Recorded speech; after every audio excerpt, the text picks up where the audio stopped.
कि हिंदुस्तान की सबसे बुद्धिहीन सरकार है। 7 वर्षों तक ये सत्ता में रहे। ये बिल केजरीवाल फोबिया बिल है। अरविंद केजरीवाल से आपको डर लगता है। आप 56 इंच का सीना लेके प्रधानमंत्री जी चुनाव छोड़ के भाग गए केजरीवाल को रोकने के लिए। ये सरकार ये कहना चाहती है मान्यवर कि ये हिंदुस्तान की सबसे बुद्धिहीन सरकार है। 7 वर्षों तक ये सत्ता में रहे, इनको एमसीडी के एकीकरण का ज्ञान नहीं आया। 15 साल भारतीय जनता पार्टी एमसीडी में रही, भ्रष्टाचार का गढ़ बना दिया, तब एकीकरण का ज्ञान नहीं आया। जिस दिन चुनाव आयोग जिस दिन चुनाव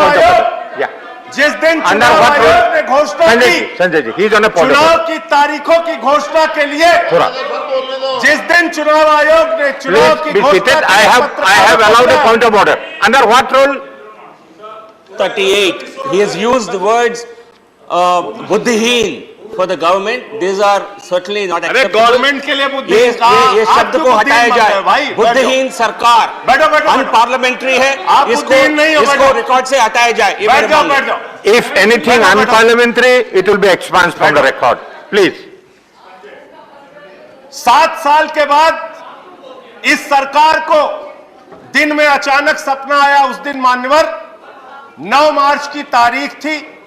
चुनाव आयोग ने तारीखों का ऐलान दिल्ली में एमसीडी इलेक्शन के लिए करने के लिए प्रेस कॉन्फ्रेंस बुलाया। उसी के ठीक पहले इनको सपने में आया कि एमसीडी का एकीकरण करना है, एमसीडी को एक करना है, और इन्होंने चिट्ठी भेज के चुनाव आयोग जैसी संस्था की निष्पक्षता को खत्म करने का काम किया है। भारत के इतिहास में पहली बार हुआ कि किसी सरकार ने चुनाव की तारीखों के ऐलान से रोका। मानव ये बिल एमसीडी के एकीकरण का बिल नहीं है मान्यवर, ये बिल केजरीवाल फोबिया बिल है। अरविंद केजरीवाल से आपको डर लगता है, आपकी हिम्मत नहीं है चुनाव लड़ने की। 56 इंच का सीना लेके प्रधानमंत्री जी चुनाव छोड़ के भाग गए केजरीवाल को रोकने के लिए। कह रहे हमें एमसीडी चलानी है, एमसीडी चलानी है। संजय सिंह, मैं अरे क्या क्या बोला गया सर? नहीं don't go in the personal level. Don't make personal comment. क्या क्या बोला? Don't make personal. मैं आ रहा हूं, मुद्दे पे आ रहा हूं सर। मान्यवर, ये केजरीवाल फोबिया बिल है। केजरीवाल से इनको डर लगता है। रात के सपने में इनको केजरीवाल आते हैं। चुनाव हारने की गाथा बता रहे थे। गृह मंत्री जी बहुत ध्यान से सुनिएगा, और मैं ऐसा मानता हूं कि वो लोग राजनीति में कायर होते हैं जिनके अंदर सच सुनने का साहस नहीं होता। आपने बहुत अच्छा किया बताया, उत्तर प्रदेश में हमारी जमानतें जब्त हुई। बहुत अच्छा किया बताया आपने कि गोवा में हमारी जमानत जब्त हुई, उत्तराखंड में हुई। मैं सोच रहा था 51 से निकालूंगा तो आप ज्यादा शर्मिंदा हो जाएंगे, लेकिन मैंने कहा बात से ही शुरू करते हैं। शुरू कर रहे हो सर। ये 80 में चुनाव में लड़े, तमिलनाडु में 0 सीट आई। 84 में लड़े, 0 सीट आई। 89 में लड़े, 0 सीट आई। 91 में लड़े, 0 सीट आई। 96 में लड़े, 1 सीट आई। 2001 में लड़े, 4 सीट आई। 2006 में लड़े, 0 आई। फिर 2011 में लड़े, 0 आई। 2016 में लड़े, 0 आई। 41 साल 42 साल to do with the bill. आप बिल बोले बिल पे कितना बोला इन लोगों ने। यहां पे जमानत जब्त की कहानी सुना के बंद करूंगा। साहस रखिए, साहस रखिए।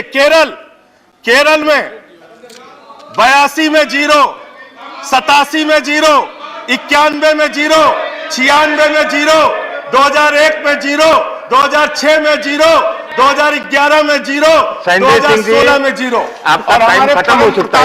आपका टाइम इतना ही है और आपका टाइम खत्म हो चुका है। ये गलत, फिर भी आप बोले रहे हैं, गलत तरीका है। और एक ही बात को रिपीट दिल्ली का बिल है, दिल्ली के बिल पे रिपीट ना करे, दिल्ली के बिल पे बोले। यहां ये बताया गया कितने सीटों पे जमानतें जब्त हुई। सर उत्तर प्रदेश सुन लीजिए। सर उत्तर प्रदेश सुन लीजिए। 2012 में 10 साल पहले तो बिल है nothing to do with Uttar Pradesh पे। दिल्ली के लिए दिल्ली का बोलिए। गृह मंत्री जी, हिंदुस्तान ही नहीं पूरी दुनिया में आपकी पार्टी का जमानत जब्त कराने का वर्ल्ड रिकॉर्ड है, वर्ल्ड रिकॉर्ड। इतिहास पलटिए और जानिए। और मैं आपको बताता हूं, परम प्रतापी प्रधानमंत्री आदरणीय नरेंद्र मोदी जी पंजाब गए सर प्रचार करने, 73 सीटों पे लड़े हैं लोग, 54 सीटों पे वहां इनकी जमानत जब्त हुई। अब एमसीडी बिल पे आता हूं, सर आप खत्म इन्होंने कहा कंक्लूड कीजिए। सौतेली मां, ये गृह मंत्री का शब्द है सर, गृह मंत्री के शब्दों का जवाब नहीं दूंगा सर। सौतेली मां उन्होंने कहा, सौतेली मां कीजिए, आप कौन है? आप दूसरे बात बोले जा रहे हैं।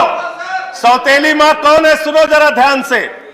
2014-15 में दिल्ली को मिला 325 करोड़, 2015-16 में 325 करोड़, 2016-17 में 325 करोड़, 2017-18 में 325 करोड़, 2018-19 में 325 करोड़, 2019-20 में 325 करोड़। सर जब से आम आदमी पार्टी की सरकार बनी है, लाखों करोड़ रुपए का टैक्स दिल्ली की जनता देती है, मात्र 325 करोड़ रुपए आप हर साल देते हैं। और हमने एमसीडी को कितना दिया, माननीय गृह मंत्री जी जरा 2 मिनट ध्यान से सुनिएगा। एमसीडी को सर आप वाइंड अप कीजिए, आपका टाइम खत्म हो देखिए मुद्दे पे बोल, आप कहिए तो फिर नहीं बोलते। मुद्दे का कोई सच आप नहीं कहिए है, तो नहीं बोलते सर। टाइम कॉन्स्टेंट है, आप नहीं बोलते। दिल्ली से जुड़ा हुआ मुद्दा, ये मुद्दा भी नहीं सुनने देंगे। एमसीडी का मुद्दा तो वो सुनने दीजिए सर। आखिरी 1 मिनट आपको दे रहा हूं, आखिरी 1 मिनट। ऐसे करोगे तो फिर कोई बोल नहीं पाओगे। इतना कमजोर मत समझना, इतना कमजोर मत समझना। एक आदमी नहीं बोल पाओगे, एक आदमी सदन चलने नहीं पाएगा। ये ठीक बात, कायरता वाले काम संजय जी, ये थ्रेटनिंग, कायरता के काम मत करो। तो सर मैं ये कहना चाहता हूं, 30% इसको एक्सपांड किया जाए, दिल्ली ने दिया, इसको एक्सपांड किया जाए। जो थ्रेटनिंग वर्ड्स है इसको एक्सपांड किया सर। खत्म कर रहा हूं सर।